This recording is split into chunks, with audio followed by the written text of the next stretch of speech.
Hello student, I am Musharraf Faid Hashmi. Welcome to the Toppers Coaching. आप लोग जुड़ चुके हैं और देखिए आप लोगों का जो 4 मार्च में पेपर हुआ है साइंस का सीबीएसई बोर्ड क्लास 10th वाले बच्चों का, तो ये हम आपके सामने लेकर के आए हैं सेट नंबर 2 जो हमारे पास में है सेकंड सेट। और इसका सॉल्यूशन हम फटाफट देख लेते हैं।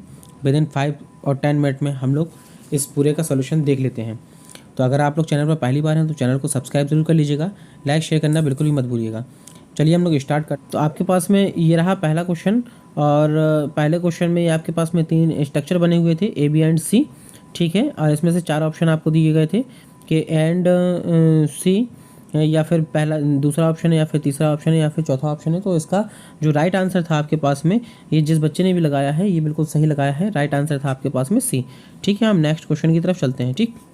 चलिए नेक्स्ट क्वेश्चन की हम तरफ चलते हैं। तो सेकंड क्वेश्चन जो हमारे पास में है, सेकंड क्वेश्चन हम लोग देख लेते हैं, ठीक है। सेकंड क्वेश्चन हमारे पास में ये रहा और सेकंड क्वेश्चन जो आपके पास में था वो ये था सिलेक्ट वॉशिंग सोडा, ठीक है। तो इसमें से हमको ये देखना था कि वॉशिंग सोडा क्या है। तो वॉशिंग सोडा का जो आपके पास में फार्मूला होता है तो ये भी बिल्कुल सही है, सी आंसर इसका Na2CO3 एंड 10H2O, ठीक है। फिर थर्ड क्वेश्चन जो हमारे पास में था वो ये था कि copper is used for making cooking tensile, which of the following physical property of copper is not, ठीक है। वो पूछ रहा था is not responsible for the same. तो इसका जो करेक्ट आंसर था आपके पास में वो इसका करेक्ट आंसर आपके पास में जो थर्ड का था वो था डी, हाई रिएक्टिविटी। ये इसका करेक्ट आंसर था, ठीक है। नेक्स्ट क्वेश्चन, फोर्थ क्वेश्चन पर हम लोग चलते हैं। तो फोर्थ क्वेश्चन में आपके पास में एक ये टेबल थी, ठीक है। और इसमें हमको ये देखना था the table below has information regarding pH, मतलब पीएच को लेकर के, और एंड द नेचर एसिड और basic of for different solution, which of the solution option in the table is correct. तो करेक्ट ऑप्शन क्या था आपके पास में?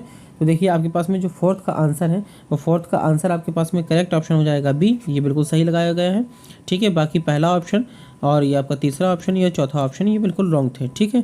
तो हम लोग चलते हैं फिफ्थ क्वेश्चन पर, ठीक। चलिए तो फिफ्थ क्वेश्चन आपके पास में ये था, इसको एक बैलेंस करना था। एक आपके पास में केमिकल रिएक्शन थी MnO2 और यहाँ पर X एंड Y और एंड Z की वैल्यू फाइंड करना थी। तो इसका बिल्कुल करेक्ट ऑप्शन है आपके पास में सी, ठीक है। 4 2 1 इसको रख के देख लेते तो आप लोग बैलेंस ही चेक हो जाती, ठीक है।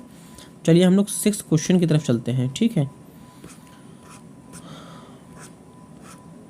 सिक्स्थ क्वेश्चन आपके पास में ये रहा, थोड़ा सा हम इसे जूम इन कर लेते हैं,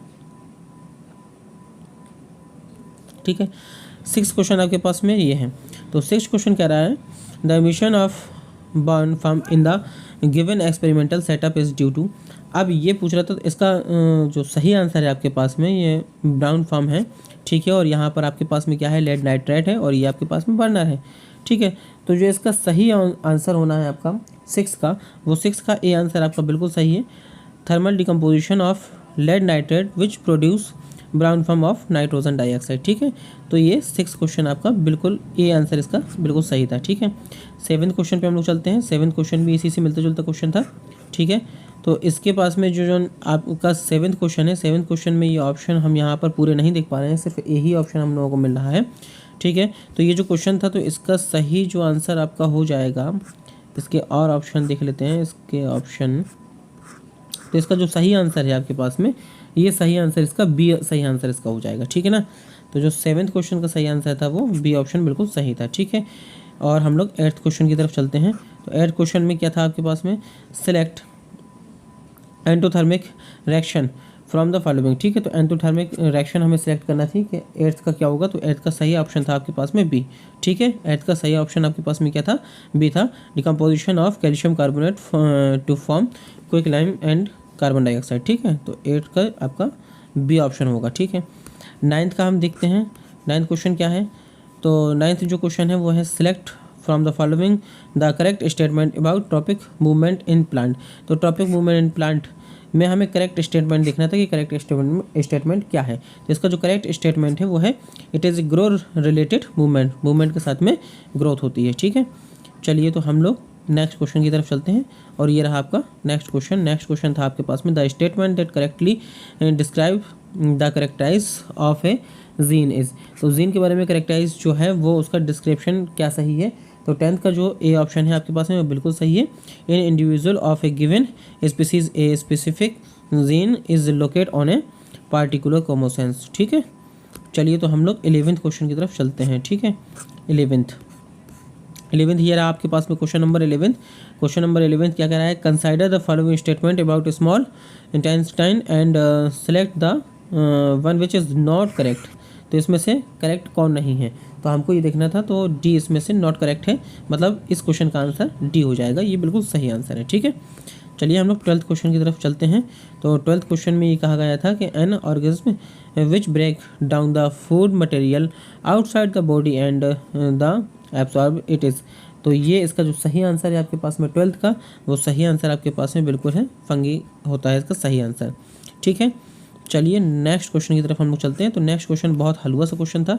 ठीक है, सिंपल सी बात थी, इसमें उसने मैग्नेट फील्ड पी पॉइंट पर मैग्नेट फील्ड के लिए उसने कहा है कि इसका वैल्यू क्या होगी। ठीक है, तो इसकी टोटल वैल्यू क्या हो जाएगी, 0 हो जाएगी। इसका करेक्ट आंसर सी था। ठीक, 13 का जो करेक्ट आंसर था वो आपके पास में सी था। ओके, तो 4th क्वेश्चन पे हम लोग चलते हैं, 14 क्वेश्चन पर। ठीक है, तो 14 क्वेश्चन आपके सामने ये रहा, ये एक न्यूमेरिकल था। An electric iron of 1500 watt 200 volt and a flash light पर रीडिंग ये दी गई है आपके पास में, इलेक्ट्रिक आयरन पर रीडिंग ये दी गई है आपके पास में। Used in home the rating of house to be used should be. तो हमें एम्पियर निकालना था, करंट निकालना था कि कितना होगा। तो इसका जो 14 का करेक्ट आंसर है वो आपका 10 एम्पियर आएगा। ठीक है, करेक्ट आंसर आपके पास में कितना आएगा, 10 एम्पियर आएगा। 15 क्वेश्चन पे हम लोग चल लेते हैं। ठीक है, तो 15 क्वेश्चन हमारे पास में ये रहा। ठीक, 15 क्वेश्चन था, in domestic electric circuit the wiring with 15 ampere, ये आपके पास में करंट हो गया। ठीक है, rating is for the electric device which have. तो इसका जो करेक्ट आंसर था आपके पास में वो हो जाएगा a higher power rating such as geyser. ठीक है, चलिए 16 क्वेश्चन पे हम लोग चलते हैं। तो 16 क्वेश्चन भी एक आपके पास में न्यूमेरिकल फॉर्म में था 16 क्वेश्चन में। तो 16 क्वेश्चन में अगर आप लोग शॉर्ट आउट करते तो 16 क्वेश्चन का आपका 60 निकलता आंसर। ठीक है, डी आंसर होना था इसके पास में। ठीक है, फिर 17 क्वेश्चन में क्या दिया है, 70 और 20 में असर्शन दिए गए हैं, रीज़न दिए गए हैं। ठीक है, क्वेश्चन में बेस्ड में तो हमको इसमें से 4 ऑप्शन दिए गए होंगे कि बोथ आर ट्रू, और उसका एक्सप्लेनेशन भी क्या ट्रू है या नहीं है, और बोथ आर ट्रू हो। जब एक्सप्लेनेशन ट्रू ना हो तो हमें बी ऑप्शन पे जाना है। जब पहला फर्स्ट ट्रू हो सेकंड फॉल्स हो तो हमें सी ऑप्शन में जाना है। जब फर्स्ट फॉल्स हो सेकंड ट्रू हो तो हमें डी ऑप्शन में जाना है। ठीक है, तो हम लोग 17 क्वेश्चन की तरफ चलते हैं। ठीक है, तो 17 क्वेश्चन आपके पास में ये रहा। ठीक है, तो 17 क्वेश्चन में आप लोगों को जो देखना था, तो वो 17 क्वेश्चन में ये था कि इसका असर्शन बिल्कुल सही है, इसका असर्शन बिल्कुल सही है। The strength of the magnet field produce at the centre of current carrying circular coil increase the number of turn in it, ये ट्रू है बिल्कुल। इसके बाद में इसका जो रीज़न है वो देख लेते हैं। The current in each circular turn has the same direction and the magnet field, ये भी बिल्कुल ट्रू है। ठीक है, तो दोनों ही इसका असर्शन भी ट्रू था और रीज़न भी ट्रू था। ठीक है, तो इसी के हिसाब से हम ऑप्शन में टिक कर देते। फिर हमारे पास में 18 जो क्वेश्चन था। ठीक है, 18 क्वेश्चन जो था इसका हम देख लेते हैं। असर्शन क्या है इसका, the anaerobic expression which is take place has इतना एसिड। तो इसका असर्शन जो 18 का हैगा वो आपके पास में बिल्कुल रॉन्ग होगा। ठीक है, इसका असर्शन रॉन्ग है।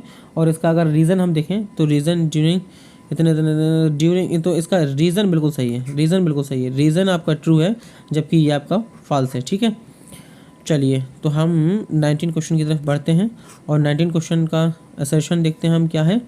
तो 19 क्वेश्चन के लिए हम देख लेते हैं। तो 19 क्वेश्चन के लिए असर्शन बिल्कुल रॉन्ग होगा, इसका ये बिल्कुल रॉन्ग होगा, मतलब फॉल्स होगा। इसके बाद में रीज़न इसका अगर हम देखें 19 का, तो 19 का रीज़न एक मिनट, ये आपके पास में 19 का रीज़न देख लेते हैं। नहीं 19, हाँ ये आपके पास में बिल्कुल सही है, ये आपके पास में ट्रू है, ये पहला बिल्कुल ट्रू है और ये आपके पास में रॉन्ग हो जाएगा। ठीक है, ये आपका रॉन्ग हो जाएगा, यानी ये फॉल्स हो जाएगा। ठीक है, चलिए 20 क्वेश्चन पे हम लोग चलते हैं। ठीक है, तो 20 क्वेश्चन आपके पास में क्या है, चलिए देख लेते हैं। 20 क्वेश्चन का असर्शन जो है, 20 क्वेश्चन का असर्शन बिल्कुल राइट है आपके पास में, यानी कि ट्रू है। और इसका रीज़न देख लेते हैं। तो कॉपर डिस्प्लेस कॉपर, तो इसका रीज़न भी इसका बिल्कुल सही है। ठीक है, तो ये दोनों ही असर्शन भी और रीज़न भी इनके दोनों ही सही है। ठीक है, तो चलिए, अगर चैनल को अभी तक सब्सक्राइब नहीं किया हो तो प्लीज़ करके चैनल को सब्सक्राइब कर दीजिएगा और आपको सभी पेपर्स के सॉल्यूशन इस प्लेटफॉर्म पर मिलते रहेंगे। तब तक के लिए थैंक यू।